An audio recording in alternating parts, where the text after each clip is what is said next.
Castelnaudary, en fait, nous avons eu une chance extraordinaire quand la nouvelle région a été créée. Nous sommes passés d'une position de cul-de-sac de la région Languedoc-Roussillon à une position centrale dans la région Occitanie. C'est extraordinaire, d'un jour à l'autre. Castelnaudary, quand la région Languedoc-Roussillon existait, nous avons adhéré donc à cette vision de Georges Frêche quand il a créé les parcs régionaux d'activité. Et nous avions, nous, sous le coup de notre parc régional d'activité, mais que nous n'aurions pas pu faire tout seuls, puisque c'est un aménagement très onéreux.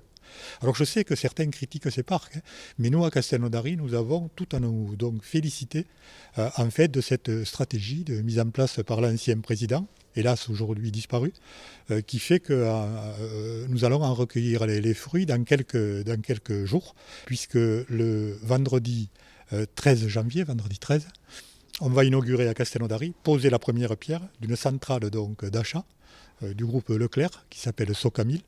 Donc cette centrale d'achat, en fait, c'est 1 milliard de chiffre d'affaires, 1 milliard d'euros, ce qui nous ouvre à nous des perspectives très importantes, puisque sur la ville de Castelnaudary, en fait, c'est une ville qui fait 12 000 habitants.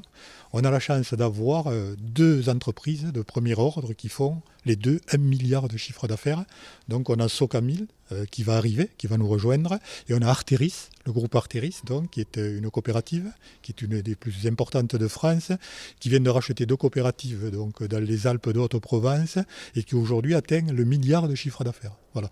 Plus après, tout donc, un socle de TPE, qui sont des petites et moyennes entreprises, mais qui sont un socle solide, qui nous permettent de résister donc, à l'actualité, quand l'actualité ne tourne pas donc, aussi bien que ce qu'on le souhaiterait. Quand je parle d'actualité, je parle d'actualité économique. Donc la ville de Castelnaudary aujourd'hui se signale par donc, un nouveau collège qu'on est en train de faire, un nouveau lycée, un nouvel hôpital. En fait, Socamil qui arrive, la réhabilitation de 240 logements et la construction de 600 logements.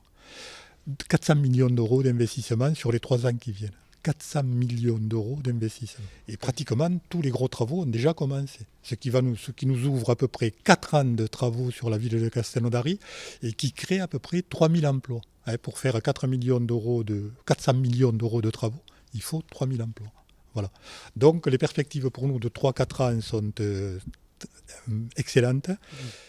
Voilà, ce qui fait qu'on est devenu en fait terminus grande banlieue Toulouse. Voilà. Et on a donc à peu près une rotation de 1000 personnes par jour donc, sur la plateforme de la gare. Voilà. Il y a autant de Chauriens, les habitants de Castelnaudary, qui vont travailler à Toulouse, que de Toulousains qui viennent travailler à Castelnaudary. C'est vous dire quand même le dynamisme de ce pôle donc, de Castelnaudary, où il y a 7000 salariés. Sur une population de 12 000 habitants, 7000 salariés.